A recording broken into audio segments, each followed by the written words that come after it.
Sur le continent africain, la liberté académique traverse une période de fragilisation marquée par des pressions politiques croissantes, la surveillance et des ingérences dans les travaux universitaires. Face à ces dérives, une conférence continentale s'est tenue du 12 au 14 novembre 2025 à Accra, au Ghana, afin de dresser un état des lieux, analyser les risques et proposer de nouveaux mécanismes de protection. L'objectif, garantir que les campus demeurent des espaces sûrs pour la recherche et le débat intellectuel, 35 ans après la déclaration de Kampala qui posait déjà les premiers principes africains sur la liberté académique.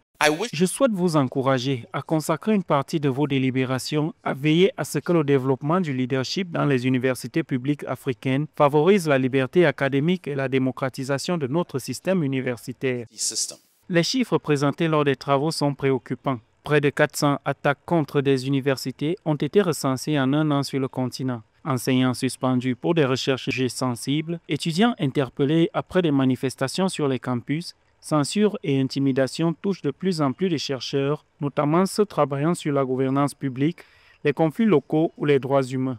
À cela s'ajoute un manque structurel de financements endogènes.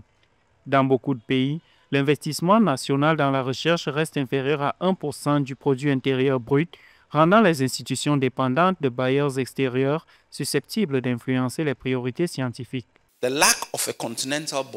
L'absence d'un organe continental pour représenter les intérêts des universitaires auprès de l'Union africaine et de ses instances relatives aux droits humains, telles que la Commission africaine et la Cour africaine des droits de l'homme et des peuples, constitue une lacune majeure. Je félicite donc l'ACAF pour cette initiative importante visant à combler cette lacune, même au niveau sous-régional.